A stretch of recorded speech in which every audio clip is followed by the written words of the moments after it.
All right, today we're heading out on a proper botanical treasure hunt. We're diving into Namaqualand, which is truly one of the most unique landscapes on the entire planet.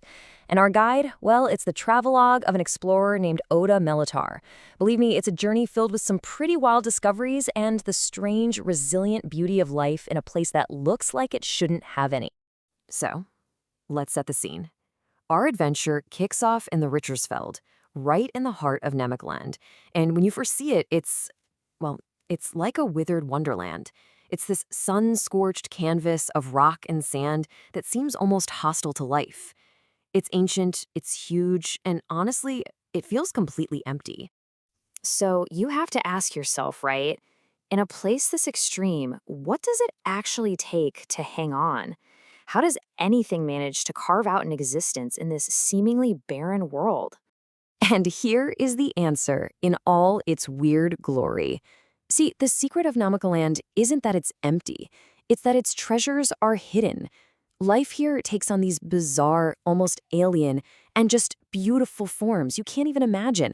All of them perfectly adapted to thrive where pretty much nothing else can.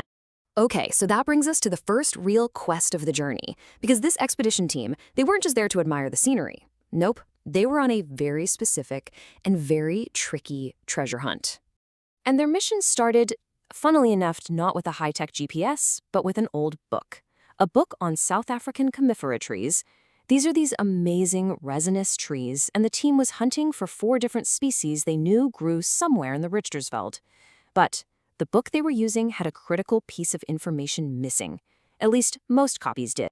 And this, right here, was the team's secret weapon. See, in most copies of this book, the exact locations of rare plants were blacked out, censored, to protect them. But the expedition's doctor, a guy named Zdenek Bartosz, he had uncensored photocopies. All of a sudden, this scientific mission started to feel a little bit like a botanical heist. So they had the clues. And this is before GPS was really a thing, remember? So they're sitting on a guest house bed with a ruler and a map, trying to plot these old coordinates. The hunt was officially on. And they found it. Success.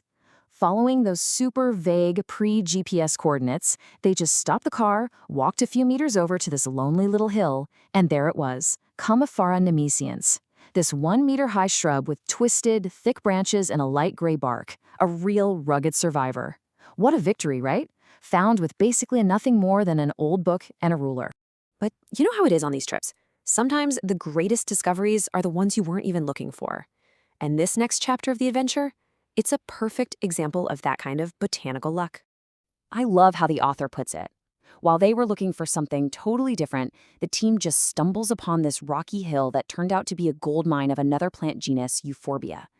The sheer variety and beauty all packed into one small area sparked what he perfectly called a Euphorbia euphoria. You've probably heard of the big 5 of African wildlife, the lion, leopard, elephant, rhino, and buffalo. Well, in this one spot, our author found his very own version, a botanist's big 5. 5 totally distinct and beautiful species of Euphorbia, all growing within meters of each other. That is an absolutely incredible find. Just unbelievable luck.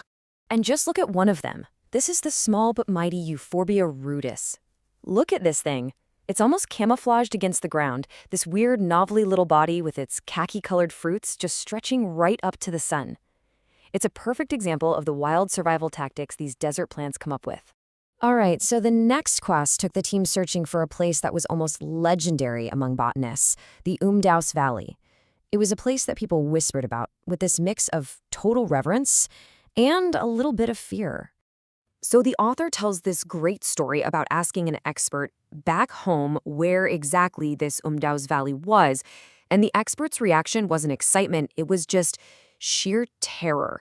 He could only whisper that the road was terrible, terrible, before he literally ran away, which, of course, only made the team want to go there even more. See, the valley was famous for one plant in particular, the legendary Pachypodium namaquanum, and finding it was not going to be easy. It meant driving on that so-called terrible road and then scrambling up these rugged, rocky slopes, just scanning the terrain for any sign of this elusive plant. And then, all of a sudden, there they were, not just one, but a whole grove of them. Dozens of these completely otherworldly plants, everything from tiny little seedlings to these 2.5-meter tall masts. And they were crowned with these incredible blooms of tubular flowers, yellow on the outside and deep red inside. Just a spectacular sight.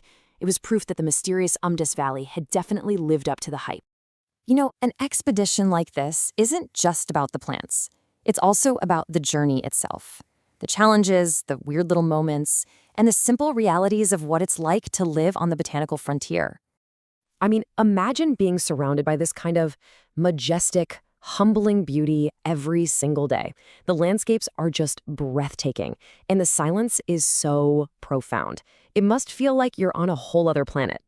And then you get back to your simple little country cottage for the night, and a scorpion runs up your leg before disappearing through a crack in the wall. Yeah, that's a pretty powerful reminder that you are definitely a guest in a very, very wild place. It's always the little details that really bring a journey like this to life, isn't it? Their guest house was totally off-grid, running on solar panels. The wind whistling through these metal pillars made this cool, flute-like music. They tried to get coffee at a tiny village shop called Nick's Cafe, only to get a confused smile. And yeah, after that scorpion incident, the doctor took a very understandable, calming walk among the rocks. These little moments, that's the real heart of the adventure. Ultimately, a journey like this really leaves you with a profound sense of scale. I mean, standing there before this ancient landscape, you realize you are just a temporary visitor in a world that operates on a completely different timescale, a world that is still full of secrets. So this expedition, with its mix of old maps and sheer grit, uncovered some incredible things. And it really just leaves you wondering, in a land this vast and this ancient, what other botanical treasures, what other amazing stories of survival are still out there, just waiting to be found?